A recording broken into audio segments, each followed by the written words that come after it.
what is this point that has been mentioned? This is the fetal skull. इस पे randomly एक हमने point लगाया हुआ है. तो this point is called very important. This is called flexion point. Flexion point जो है ये पोस्टीरियर फॉन्टेनेल के 3 सेंटीमीटर आगे और एंटीरियर फॉन्टेनेल के 6 सेंटीमीटर पीछे है. And this is the point where we apply ventouse. हम when do we use ventouse? I want you guys to pay attention to this. ये इंस्ट्रूमेंटल डिलीवरी क्योंकि किसी को नहीं समझ आता है और हर बार एक क्वेश्चन आ ही जाता है. We talk about instrumental delivery. We have 2 types of instruments. एक हमारे पास होता है फोर्सेप्स, एक होता है हमारे पास वैक्यूम या वेंट्यूज. Remember, forceps causes more maternal injury.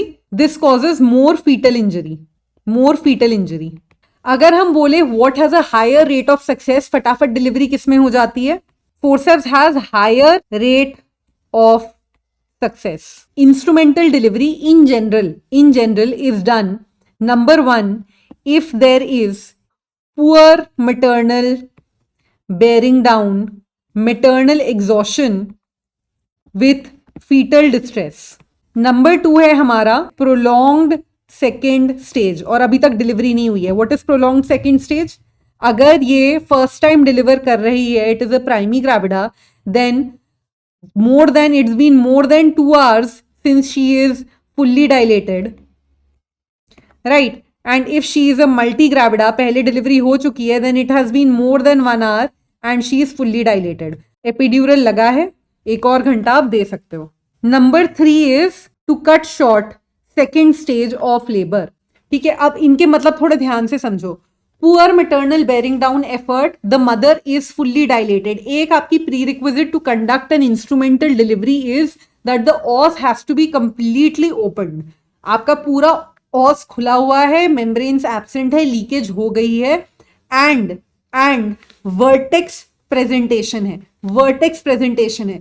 Face पे आप वैक्यूम नहीं लगा सकते. That is why I showed you this point. This is the only point where you can apply the vacuum. Remember, face presentation में you can not apply the vacuum, right? It is a blunder. So remember it has to be a vertex presentation. ठीक है, it has to be fully dilated, fully effaced, membranes should be absent, and the pelvis should be adequate. अगर आपका bony structure of the pelvis is not roomy enough, the head is not going to come out. There is no way the baby is going to come out. अगर pelvis आपका कभी भी inadequate है, आप ना normal delivery करा सकते हो, ना इंस्ट्रूमेंटल डिलीवरी करा सकते हो. बच्चा नीचे से नहीं आएगा. You have to take it out by caesarean section. This is what I mean by poor maternal bearing down effort या पुअर मैटरनल एग्जॉशन इज कि ये सारी कंडीशंस आपकी मीट हो रही है. ठीक है, मदर को आप पुश करने बोल रहे हो, बेयर डाउन करने बोल रहे हो, और वो बेयर डाउन नहीं कर पा रही है. She is exhausted. ठीक है, बट 2 घंटे हमारे पास होते हैं फुल डायलेशन होने के बाद कि आप उनको दे पाओ. बट बेबी का हार्ट भी कम जा रहा है. Baby is in distress, so you need to deliver her fast. तो poor maternal bearing down efforts along with fetal distress अगर हो रहा है तो एक है कि मैं इंस्ट्रूमेंट लगा सकती हूँ. दूसरा है कि अगर मेरा सेकेंड स्टेज बहुत ज्यादा लंबा खिंच गया है, कि सेकेंड स्टेज का टाइम मेरा फिक्स था 2 घंटे in a primi, 1 hour in a multi, उससे ज्यादा टाइम हो गया है, अभी तक डिलीवरी नहीं हुई, तो मैं सोच सकती हूँ कि हाँ, मैं इसको नीचे से डिलीवर करूं इंस्ट्रूमेंट से. एंड फाइनली, अगर कोई ऐसी पेशेंट है जिसका ना फीटल डिस्ट्रेस चल रहा है, ठीक है, ना ही उसका सेकेंड स्टेज खत्म हुआ है, पर due to these contractions and increased cardiac output during labour, ये मम्मी डीकॉम्पेंसेट हो सकती है, हार्ट फेलियर में जा सकती है, या सीजर आ सकता है, जैसे सिवियर प्री एक्लैम्सिया, जैसे heart disease, severe anaemia. So heart disease, severe anaemia, severe pre eclampsia. मैं नहीं चाहती कि ये लेडी जो है ये पूरा 2 घंटे बेयर डाउन करे, पूरा 2 घंटे लेबर ले, तो मैं फटाफट इंस्ट्रूमेंट से इसको निकाल दूं. So these are the indications of doing an instrumental delivery, right? Now the thing to remember over here is, जब भी आप इंस्ट्रूमेंटल डिलीवरी करा रहे हो, एक तो बच्चे का सिर ही होना चाहिए, presentation fully dilated, fully faced होना चाहिए, membrane should be absent, pelvis should be adequate, and one more thing,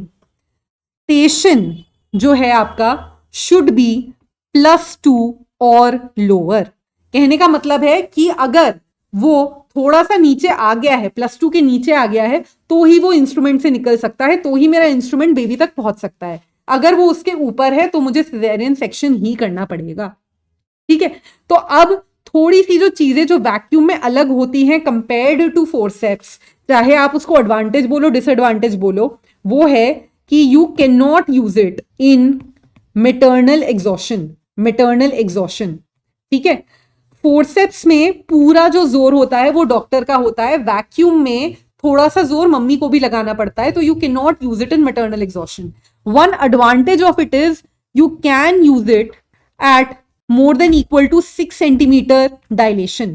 third है फीटल इंजरीज में ज्यादा होती है, तो you can not use it in preterm babies, क्योंकि उनमें क्या होता है कि ये सक्शन की वजह से टेंटोरियल हेमरेज हो जाता है, ब्रेन हेमरेज हो जाता है, right. So you can not use it in them. And one advantage is you can use it not in malpresentation like face, you can use it in malposition। कहने का मतलब ये है अगर मेरे को फोर्सेप्स लगाना है तो फिर my sutures, my rotation should be complete। जो हमारा इंटरनल रोटेशन होता है जिसमें वो घूम के ऑक्सीपिटो एंटीरियर पोजीशन में आ जाता है, दैट शुड बी कंप्लीट या लेस देन 45 डिग्रीज शॉर्ट और लेस देन 45 डिग्रीज लेफ्ट, ठीक है। लेकिन अगर उससे ज्यादा है तो मैं फोर्सेप्स नहीं लगा सकती। The advantage with vacuum is कि अगर मेरा थोड़ा ज्यादा भी घुमा हुआ है, I can use the vacuum so long as vertex is the presenting part. Is this clear? एक और जो आपको इसमें चीज पता होनी चाहिए कि फोर्सेप्स में एक हमारा लो कैविटी फोर्सेप्स होता है, एक आउटलेट फोर्सेप्स होता है। लो कैविटी +2 और लोअर पे लगता है, and outlet as the name suggest तभी लगता है when head is at perineum. Head is at perineum, कि जस्ट बस निकलने वाला है +4 +5 पे।